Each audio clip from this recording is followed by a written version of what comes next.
आत्ता सध्या आपण आहोत दीक्षाभूमी परिसरामध्ये आणि ज्या प्रकारे आपण बघितलं की कालच देशोन्नतीच्या माध्यमातून प्रत्येक अपडेट आपण आपल्याला देत आलो आहोत। इथे जो अंडरग्राऊंड पार्किंगचा जो वाद होता तो वाद चांगलाच पेटला होता। इथे असंख्य अनुयायी जे ते या ठिकाणी फक्त नागपूरच नाही तर नागपूरच्या बाहेरूनही महाराष्ट्रातल्या अनेक जिल्ह्यातून या ठिकाणी आलेले होते आणि त्यांच्यामध्ये एक वेगळाच आक्रोश पाहायला मिळाला होता। आता आपण माझ्या मागे दृश्य बघू शकता ज्या ठिकाणी काल याच ठिकाणी नागरिकांची एवढी गर्दी झालेली होती, नागरिकांमध्ये आक्रोश होता। नागरिकांनी जी अंडरग्राऊंड पार्किंग केलेली होती त्या पार्किंगची तोडफोडसुद्धा केलेली होती। असंख्य नागरिक या ठिकाणी उपस्थित होते। त्याच आंदोलनाच्या आजच्या दुसऱ्या दिवशी आपण या परिसरामध्ये पाहू शकता पूर्णपणे शुकशुकाट आहे। दीक्षाभूमी या परिसराला चारही ठिकाणी बॅरिगेड्स लावून पोलिसांनी आपल्या ताब्यात घेतलेला आहे। कोणत्याच नागरिकाला कुठल्याच प्रकारच्या कोणत्याच व्यक्तीला या ठिकाणी एंट्री दिली जात नाही आहे। चारी बाजूनी दीक्षाभूमी याची सिक्युरिटी जी आहे ती वाढवण्यात आलेली आहे।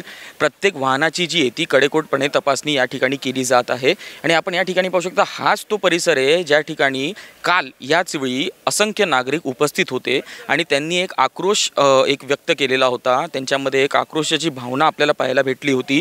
त्यांची फक्त एवढीच एक मागणी होती की इथे दीक्षाभूमीमध्ये जे दीक्षाभूमीमध्ये जे अंडरग्राऊंड पार्किंग सुरू आहे ती पार्किंग त्यांना पाहिजे नव्हती आणि त्याच गोष्टीचा विरोध जो आहे तो या ठिकाणी दाखवण्यात आलेला होता।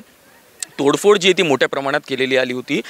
पिल्लर जे ते पिल्लरवरती लावलेले जे पोते होते त्यांना देखील आग लावण्यात आलेली होती आणि आज त्याच ठिकाणी पूर्णपणे शुकशुकाट आपल्याला पाहायला भेटतं आहे। आपण माझ्या मागे बघू शकता हे दीक्षाभूमीचे स्तंभ आहे। या ठिकाणी असंख्य नागरिक जे आहेत आणि असंख्य अनुयायी जे ते या ठिकाणी आलेले होते आणि या ठिकाणी खूप मोठा पोलीस बंदोबस्त जो आहे तो या ठिकाणी तैनात करण्यात आलेला आहे। पोलीस सर्व्हिलन्स व्हॅन जी आहे ती देखील आपण या ठिकाणी बघू शकता। माझ्या बाजूला इथे पोलीस सर्व्हिलन्स व्हॅन आहे।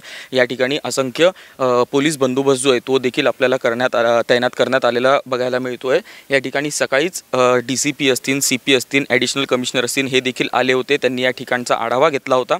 आता यावरती काल सेशनमध्ये सुद्धा उपमुख्यमंत्री देवेंद्र फडणवीस यांनी या कामाला या अंडरग्राऊंड पार्किंगला स्थगिती दिल्याची घोषणा केलेली होती। तरी देखील नागरिकांमध्ये अत्यंत आक्रोश आपल्याला तेव्हाही पाहायला मिळाला। पोलीस आयुक्त रवींद्र सिंगल देखील या ठिकाणी आलेले होते। त्यांनी देखील ही परिस्थिती जी आहे ती आपल्या हिशोबाने हाताळण्याचा प्रयत्न केलेला होता, परंतु नागरिक जे ते पूर्ण बेकाबू झालेले होते। आता याच्यावरती पुढे प्रशासन किंवा सरकार कशा प्रकारे कारवाई करतं, कारण की एक मुख्य म्हणजे असं की जे आंदोलनकर्ते होते त्या आंदोलनकर्त्यांमध्ये नागपूर सोडून नागपूरमधले कमी तर नागपूरच्या बाहेरचे जे आंदोलनकर्ते होते ते जास्ती आलेले होते आणि कुठेतरी द्वेषाची भावना जी आहे ती निर्माण करायची परिस्थिती इथे निर्माण झालेली होती। आणि असंच DCP मॅडमसोबत पण आपण पुढे बोलूयात, त्यांचं पण याच्यावरती काय मत आहे ते आपण जाणून घेऊयात। आणि आता यावरती प्रशासन किंवा सरकार जे कशा प्रकारे निर्णय घेतं, आंबेडकरी जनता जी आहे नागपूरची ती या गोष्टीला किंवा या प्रकाराला कशा प्रकारे प्रतिसाद देतं हे पाहणं फारच महत्त्वाचं ठरणार आहे। कॅमेरामॅन सम्राट गोठेकर सोबत धवल गोलप, देशोन्नती, नागपूर।